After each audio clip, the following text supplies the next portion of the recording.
Hello and Merry Christmas, everyone. I'm jumping on because people on Instagram have requested that I do a video explaining No Spend January.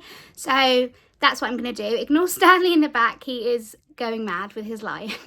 No Spend January is a challenge I run every year. It started just kind of amongst my mum and I, and then last year I kind of talked about it and a few hundred people joined, and then this year even more people want to join. So I'm just going to explain kind of the rules, Stanley, what to expect, kind of how you can join as well. I'll link the Facebook group below.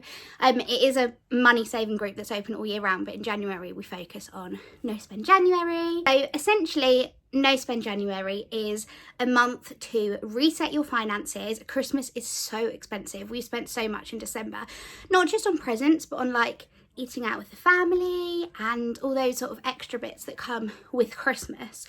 So January is a chance to kind of reset those finances.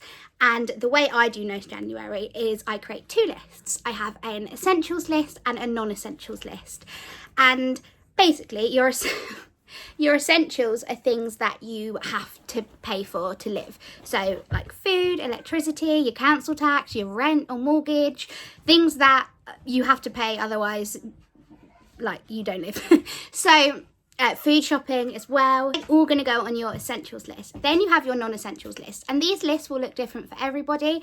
One lady last year, she said, I really want to do No Spend January, but also like I still want to go to baby groups because my mental health, I'll go crazy if I don't go to baby groups. So she put going to baby groups on her essential list because to her that's an essential.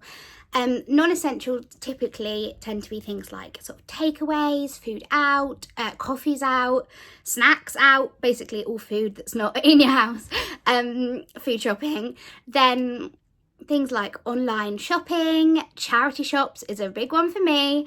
I love a charity shop. I've been poorly the last few months, so I haven't been charity shopping, so I'm desperate to go back, but one more month isn't going to kill me, it's fine. So for me, charity shops and things like that.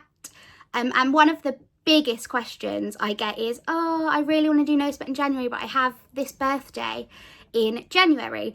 And to me, that's an essential. If you have your child's birthday, I don't know, it's my nan's birthday, my best friend's birthday, that's an essential, because if they're born in any other month, I'd still spend money on them and do whatever they want to do. So that's an essential for me. I just make sure I budget for it in January. So I know roughly how much is going to come out. You're still going to save in so many other areas, so don't worry about birthdays. You can still enjoy people's birthdays with No Spend January. So, because I'm not going to lie, once the novelty wears off, it's really hard not to spend. I'm a serial online shopper. So what I've done is I've created this template, and of course you don't have to follow it step by step every single day, but if you kind of feel yourself flagging or you're just bored one day, then there's some great ideas of things you can do. So I also thought I would share with you my top tips for surviving No Spend January. The first one is get yourself in the Facebook group. I will be posting there every single day, like a daily thread, so we can all check in with each other. If you mess up and you spend, don't worry. I'm not gonna say you're kicked out of the challenge. At the end of the day, the point of No Spend January is to reset our finances. And if you spend less this January than you would have normally, then it's a win, isn't it? So don't worry if you mess up or anything. Still, you know, it's like a diet, isn't it? You get back on it the next day. Have a daily kind of check-in thread. Also, I'm going to be on Instagram and TikTok daily, sort of checking in, completing things off the calendar. There's also on my website some things you can download, which like you can put up on your fridge and colour in each day to give you a bit of motivation. Another thing lots of people do is they have an end goal. For example, something they've always wanted. They're like, okay, if I save this amount of money, I'm going to buy myself that in February. That's quite a nice thing to do. Last year we wanted to save for a holiday, and the whole way through January we were like, yep. I can't remember exactly how much we saved, but we saved and made, because we made quite a bit on Vinted, £600. So we had an extra £600 disposable income in January, and then our car broke down. So we didn't get to go on that holiday, but these things happen. So that £600 went to our car. Otherwise, we'd have been screwed. We'd have to have gone into our savings if we hadn't have done no spend January, because we wouldn't have had that money spare. So swings and roundabouts. But yeah, some people have an end goal, which is quite a nice thing to do. Even a meal out, if you do it all the way through January, go and have a meal out in February. Some people like to carry on and do low spend February. My mum had been asking me all year, can we do no spend this month? Can we do no spend this month? It is really addicting. Yeah, so... And my ultimate top tip is to find somebody that you know in person to do it with you. Friends and family, get them on board.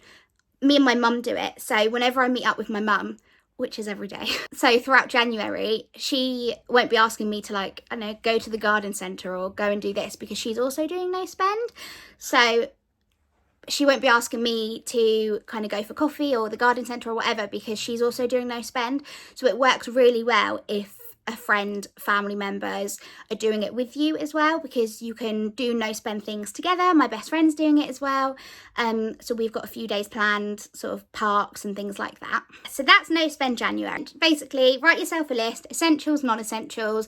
Non-essentials are what you're not spending on. Essentials are things that you have to spend on, or you are essential to you. As I say, everybody's list is going to look different. Get yourself on the Facebook group, come over to Instagram and TikTok, and get yourself a buddy, a no spend buddy.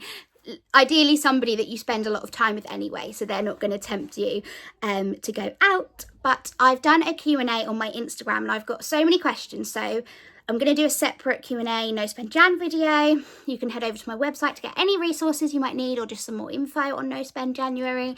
And of course, you can comment on here or on Instagram or whatever if you have any questions about no spend January.